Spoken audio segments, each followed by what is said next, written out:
Mostly sunny, low humidity, and delightful on Friday. Good Thursday night, East Tennessee. David Aldridge, Captain Accurate here from the Captain Accurate Weather Command Center. Well, lo and behold, a little pop-up shower or two has reappeared. What's going on? We have a little bit of activity in southern Scott County. Looks like in central Union County and areas just north of Spring City. But if we zoom in a little bit tighter, Maynardville might be getting some showers north of Luttrell as well. A couple of sprinkles maybe east of Sunbright and south of Elgin. You think, oh, this is nuts. I thought we were done with the rain. Most of it came 12 hours ago, maybe through places like Morristown. Tri-Cities, had a few showers really fire up in Spring City around 1 o'clock, and then headed toward Loudoun and Philadelphia, those heavy red areas, heavy rain coming north of Madisonville. So this was the situation today.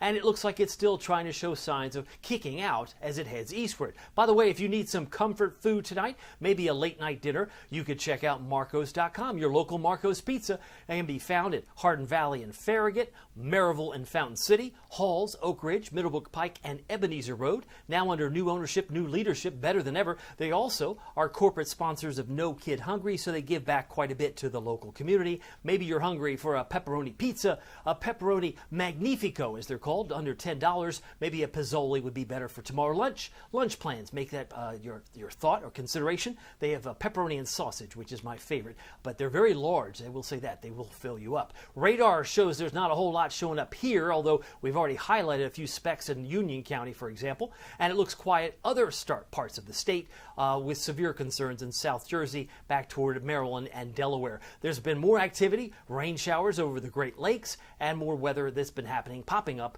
in the thunderstorm category there in North Texas and western Oklahoma. I got to show you some interesting facts, though. As we look into the weekend, more rain will be coming in on Sunday. A lot of these numbers either represent the rain that came in today or just some model noise. But I think by the time we hit Sunday, you'll see these repopulate the screen. By Sunday morning, it comes in from the northwest. So the heaviest amounts of rain right now are projected in dark or light green. That would be about a half inch of rain around Greenville. I'm looking at you, Middlesboro, a little more than a half inch for you, maybe less than a quarter inch in Maryville and Knoxville, the way things are trending right now. Clouds and radar shows not much here, but you can see as far as the scattered clouds, they're enough to produce maybe a spot of rain in some areas this evening. Almanac, 83. I was expecting 84. Our friends in Oak Ridge hit 85, so it kind of split the uprights, but 84 is typical for this time of year. We started the morning off at 69 degrees. Now, if you look around the state, we saw a high of 80, Johnson City. It was 91 today in Jackson, Tennessee, while it was 89 in Nashville there in Music City. So a very warm day, if not hot day, depending on which part of the state you were in. Now, temperatures as of 8 o'clock, 80 degrees in Knoxville. That doesn't really tell the story. It feels maybe a little stickier than 80. There must be something going on. The feels like temperature is 82, so it maybe feels like, 2 degrees hotter because of the dew points. But those dew points, a good measure of humidity in the air, is around 70. And when it's 70, it feels like the swamp. It doesn't feel all that grand. This would be a good indication that it's a bad hair day or bad hair night with dew points around 70, if not the upper 60s. And if you look beyond our local region, looking at Paducah, for example, dew points have fallen into the mid-50s, so that cooler air, less humid, will be coming in by morning as it drops down from Illinois, drops down from Indiana, and down from northern Missouri. That ooze, the green ooze, the high dew points start to retreat, if not 10 o'clock where you live. Should be out of the way by 2 o'clock in the morning on Friday, and it stays low, completely low, by midday tomorrow. In fact, it should get out of Atlanta, should remove itself from Charlotte by lunchtime on Friday. By 5 o'clock, it's just delightful, but it will come racing back late Saturday, especially into Sunday. That's when we have some showers and some thunderstorms in the forecast. 8 o'clock Sunday, it's back to the humidity. The icky and sticky weather comes back, as we'll be keeping an eye on that for the second half of your weekend. So headlines, less humid on Friday, check. Drizzle possible on Saturday. This is a system that may come in with impressive radar returns, but may very well just evaporate or poof as it tries to come into town. So I left some drizzle on Saturday, but the main event will come in on Sunday with a 60% chance for showers and storms. Now, I had mentioned the cooler air. Look how cool it looks up over the Great Lakes. That represents 5,000-foot temperatures in blue.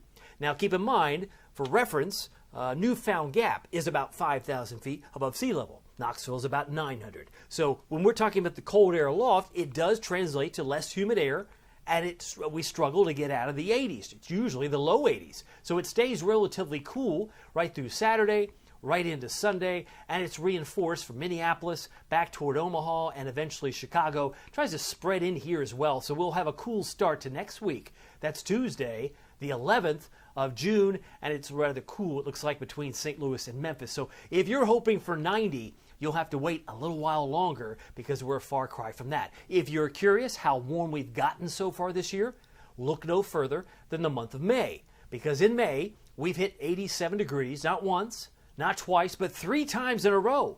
Well, what's going on? 3 times, 87, but no 90s. In fact, we had a very limiting summer last year, which I'll show you here momentarily. But if we are shy of 90 in May, and I don't see any 90-degree weather right now in June, we'll have to wait and see if things turn around by the time we hit Independence Day. Knoxville's 90-degree days, we averaged 34. Last year we had 18.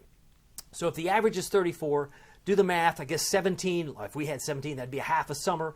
We had a little more than half a summer. The year before, we had 41 days. People thought, oh, there's reason for alarm here. No, there's not necessarily a cause for alarm, because when you look at the bigger picture, which I did my homework, that's why they call you Captain Accurate. I look back all the way to 2010. That was the year I got here. We had a whopping 77 days. 77 days at 90 or higher. The most ever recorded, and you can see that on the second line of my banner, was 1936. That's going back to the Dust Bowl era. We had 78 days. Now, we had 76 in 2016, but we had a similar summer back in 2017, because that was 18. You'll notice it kind of ebbs and flows, kind of like the beach, right? You go to the beach, it's low tide in the morning, high tide in the afternoon. It's like clockwork, right? It's never consistent. It's just the average is 34. So we had a very limiting summer last year, and we're off to a slow start this year. Only 11 days back in 2013. Hardly any heat there because we had so much rain in that calendar year. But if you're doing some home game version, you're counting them up. So far, we've had 0 in 2024. Storm Prediction Center talking about some severe weather in yellow. Scattered severe storms. The crosshairs here would be parts of Nebraska, northern Kansas. Kansas City, for example, might get some isolated severe storms tomorrow.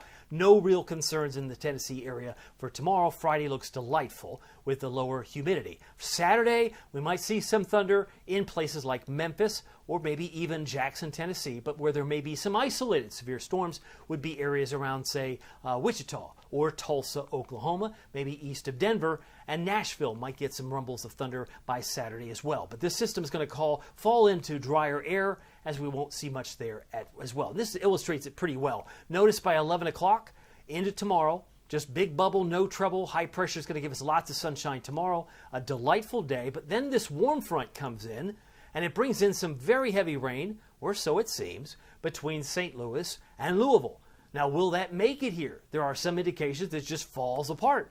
Most of it may stay to our north in parts of Kentucky. Still a lot of debate on how much of that moisture makes it here. I left some drizzle in the forecast, but I certainly think once the front gets closer, it's Sunday. Sunday will include the showers and storms, and it may look like this. So by the time you, or perhaps someone you know, gets out of church services on Sunday, they'll have need for the umbrella, and then we'll dry it out on Monday. But certainly that is something to watch. Visibility may in fact be reduced with some patches of fog, especially where it's rained in the last day or two. This doesn't always line up perfectly, but it gives us a suggestion that fog may be awaiting you tomorrow morning as you prepare to get into work on Friday. For tonight, though, looking for a low of 62. Skies clear, turning less humid with patches of dense fog, potentially. We're down to 55 in Crossville, Jamestown, Oneida. You may not be able to drive 55, but your temperature looks like it's headed to 55 in the Plateau. 62 for Knoxville, Maryville, and Newport, about 61 by tomorrow morning. Highs will reach about 82. Now, if you're really putting this together, you say, wait a minute, 82 tomorrow.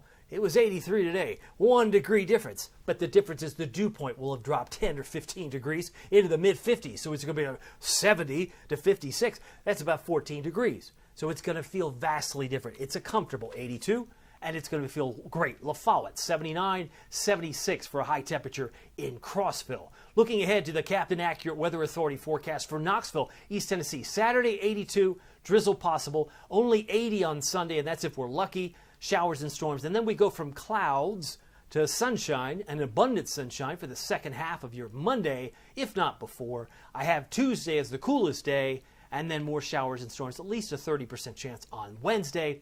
And still some question marks. Can we make it to 87 next Thursday? Time will tell. But if we continue to reload some of the cool air from the north, we may have to postpone mid to upper 80s for a little while longer. It's the way things have been going so far. By the way, you can keep track of it all using the Captain Accurate Weather app. The best traffic reporter in town is Pete Michaels. Been doing it for decades, and he is, of course, always in tune with traffic. Weather and traffic are perfect together. That's why they are perfectly suited for my app. Just search the two words Captain Accurate at the App Store and Google Play. Well, my name is David Aldridge. Some people call me Captain Accurate. It's not easy being accurate, so weather doesn't surprise you. We'll see you here next time. Take care.